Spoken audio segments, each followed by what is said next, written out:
Yo, Sigma here. So once again, we're starting off this video with a review of the top 100 from before the reset. And it appears as though today we'll be facing off against the 9th, 5th, and 8th in Master League. And I believe that is due to the fact that the 7th in Master League has already been faced by everyone this week. So I guess there's a system in place to ensure there's no redundancy in who you fight from day to day, which I like that. That's interesting. It's still a little bit perplexed as to why it's front loaded like that, but we'll see how it changes over the course of the week. As you can see, I've had to adapt to a high cooldown strategy. Personally, I find it a little bit annoying, but I found some skills that I rather enjoy using for reasons I've already stated. This first wave has these pair of skeletal builds, as I like to call them, because they're only the underframe, the skeleton of the robot, and a couple of relevant parts, which makes it really obvious that they're basically a shooter meant to drop the axis drop when they buff up. Whereas you could obfuscate the fact that you have your team planned out in such a way. But I don't know that people are paying attention enough to know what they're targeting. I think they're all just firing off their stuff willy-nilly. Whereas if this were live PvP, it would actually kind of be relevant to know what your opponent was using. Which we'll get to the gripe I have about this game's weird dissonance in my Let's Play once I get to Chapter 18.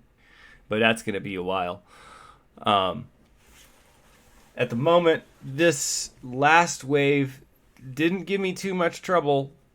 And it's really funny. This guy just stands there and waits for me to drop this sword on him. It doesn't do anything at all.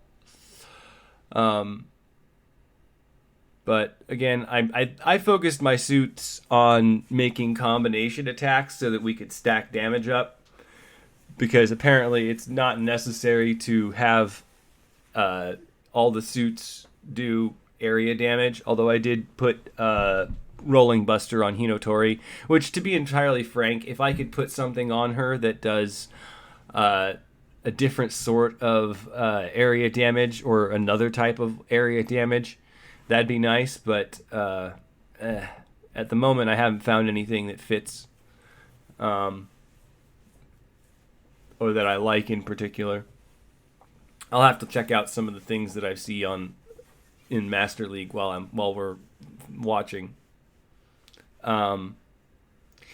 Like I said, this first wave can be really problematic if you let their empty naked frames buff up and use their axis drops, but I haven't had much trouble with that. I build for a lot of defense as well as attack,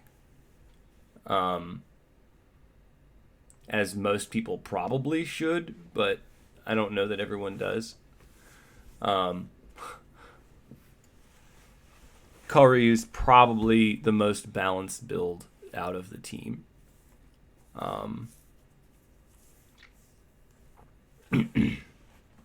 So as you can see, they have those Axis swords. Whereas it seems like the second wave is doing more single target damage than multi-target damage.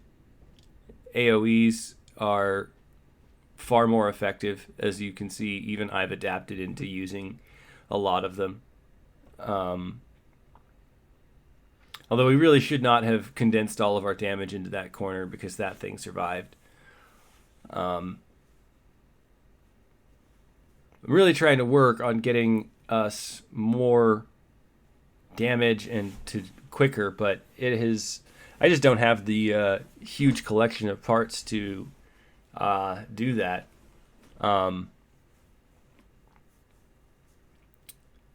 But again, like, they seem to just stand in place many times when they should be trying to dodge.